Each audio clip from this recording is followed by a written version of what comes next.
വിശുദ്ധ പൗലോസ്ലീഹ കൊരിന്തോസ്യർക്ക് എഴുതിയ 1-ാം ലേഖനം, അധ്യായം 6. വിശ്വാസികളുടെ വ്യവഹാരം.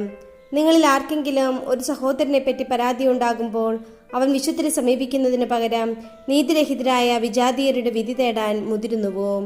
വിശുദ്ധർ ലോകത്തെ വിധിക്കുമെന്ന് നിങ്ങൾക്കറിവില്ലേ? നിങ്ങൾ ലോകത്തെ വിധിക്കേണ്ടവരായിരിക്കെ നിസ്സാര കാര്യങ്ങളെക്കുറിച്ച് വിധി കൽപ്പിക്കാൻ അയോഗ്യരാകുന്നതെങ്ങനെ? ദൂതന്മാരെ വിധിക്കേണ്ടവരാണ് നാം എന്ന് നിങ്ങൾക്കറിവില്ലേ?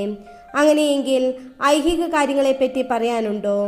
ഐഹിക കാര്യങ്ങളെക്കുറിച്ച് വിധി പറയേണ്ടി വരുമ്പോൾ സഭ അല്പവും വിലമതിക്കാത്തവരെ നിങ്ങൾ ന്യായാധിപരായി അവരോധിക്കുന്നുവോ? നിങ്ങളെ ലജ്ജിപ്പിക്കാനാണ് ഞാനിത് പറയുന്നത്.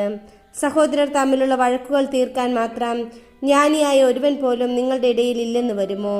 സഹോദരൻ സഹോദരനെതിരെ പരാതിയുമായി ന്യായാസനത്തെ സമീപിക്കുന്നു, അതും വിജാതീയരുടെ ന്യായാസനത്തെ.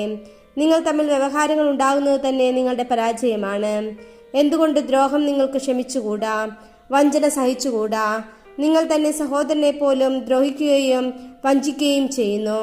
അനീതി പ്രവർത്തിക്കുന്നവർ ദൈവരാജ്യം അവകാശമാക്കുകയില്ല എന്ന് നിങ്ങൾ അറിയുന്നില്ലേ? നിങ്ങൾ വഞ്ചിതരാകരുത്.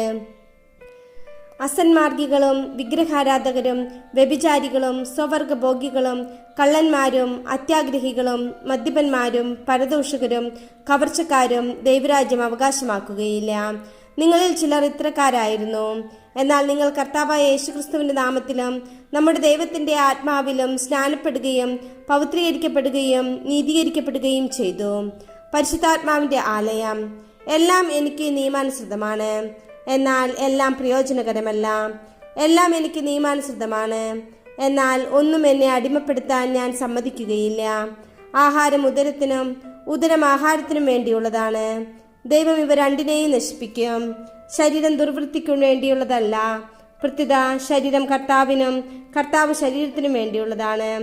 ദൈവം കർത്താവിനെ ഉയർപ്പിച്ചു, അവിടുത്തെ ശക്തിയാൽ നമ്മെയും അവിടുന്ന് ഉയർപ്പിക്കും.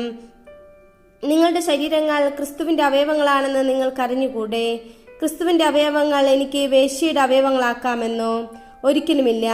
വേശ്യയുമായി വേശ്യ നടത്തുന്നവൻ അവളോട് ഏകശരീരമായി തീരുന്നുവെന്ന് നിങ്ങൾക്കറിവുള്ളതല്ലേ? എഴുതപ്പെട്ടിരിക്കുന്നത് പോലെ അവർ ഇരുവരും ഒരു ശരീരമായി തീരും. കർത്താവുമായി സംയോജിക്കുന്നവൻ അവിടുത്തോട് ഏകാത്മാവായി തീരുന്നു.